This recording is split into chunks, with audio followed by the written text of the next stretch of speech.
প্ৰধানমন্ত্ৰী পদত্যাগ কৰিলে নৰেন্দ্ৰ মোদীয়ে। কিছু সময় পূৰ্বে ভাৰতৰ ৰাষ্ট্ৰপতি দ্ৰৌপদী মুৰ্মুৰ হাতত অৰ্পণ কৰিলে পদত্যাগ পত্ৰ। আগন্তুক তিনিটাকৈ দিন প্ৰধানমন্ত্ৰীৰ অবিহনে চলিব দেশ, অৰ্থাৎ আগন্তুক তিনিটাকৈ দিন দেশ শাসন কৰিব ৰাষ্ট্ৰপতিয়ে। লোকসভাৰ নিৰ্বাচনৰ ফলাফল ইতিমধ্যেই ঘোষণা কৰিলে, কিন্তু এইবাৰ বিজেপিয়ে নিজাববীয়াকৈ চৰকাৰ গঠন কৰিব পৰাকৈ আসন নাপালে।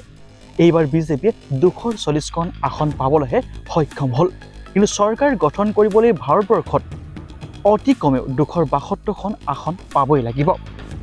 কিন্তু বিজেপি মিত্ৰ দল অৰ্থাৎ NDA সৈতে চৰকাৰ গঠন কৰিব পাৰিব বিজেপিয়ে, কিন্তু তাতো লাগিছে কেনা।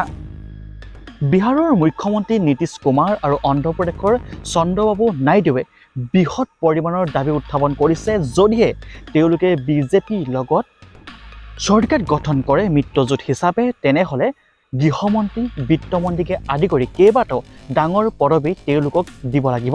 তেতিয়াহে সেই চুক্তি মান্তি হ'লেহে বিজেপিৰ লগত অৰ্থাৎ NDA হৈ চৰকাৰ গঠন কৰিব পাৰিব, নহ'লে চৰকাৰ গঠনত কেও লাগিব। অৰ্থাৎ এই সুযোগ লৈছে ইণ্ডিয়াৰ এলায়েন্সে।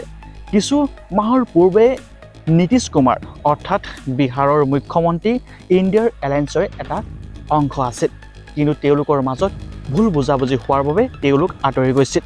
কিন্তু পুনৰ ইণ্ডিয়াৰ এলায়েন্সে উপ প্ৰধানমন্ত্ৰী পদ দিম বুলি বিহাৰৰ মুখ্যমন্ত্ৰীক চুক্তিবদ্ধ কৰিছে, আৰু যদি সেই সকলোখিনি চৰ্ত মানি লয়, তেনেহ'লে ইণ্ডিয়াৰ এলায়েন্সৰ ফালৰ পৰাও চৰকাৰ গঠন হোৱাৰ সম্পূৰ্ণ সম্ভাৱনা আছে।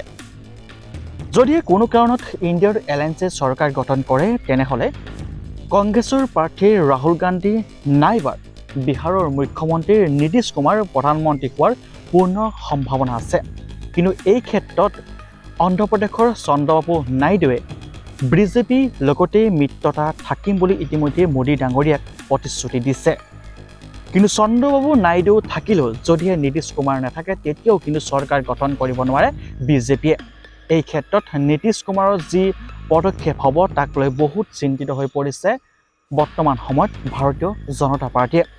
যিহেতু নীতিশ কুমাৰ এনে এজন ব্যক্তি, তেওঁ যদি ইতিহাস আমি খুচৰি চাওঁ, তেনেহ'লে তেখেতে শক্তিৰ কাৰণে অৰ্থাৎ তেখেতে পদবীৰ কাৰণে যিকোনো ধৰণৰ কাম কৰি অহাৰ দেখিবলৈ পোৱা যায় ৰাজনীতিত। যিহেতু ইতিমধ্যে ইণ্ডিয়াৰ এলায়েন্সৰ তৰফৰ পৰা নীতিশ কুমাৰ ডাঙৰীয়াক প্ৰস্তাৱ দিছে যে যদিহে ইণ্ডিয়াৰ এলায়েন্সৰ লগত মিত্ৰতা কৰে, তেনেহ'লে ভাৰতৰ উপ প্ৰধানমন্ত্ৰী পদ তেখেতক দিয়া হ'ব, আৰু যদিহে এই পদবী পাম বুলি তেখেতে সঁচাকৈ ঘূৰি আহে ইণ্ডিয়াৰ এলায়েন্সলৈ, তেনেহ'লে ইণ্ডিয়াৰ এলায়েন্সেও চৰকাৰ গঠন কৰাৰ সম্ভাৱনা আছে।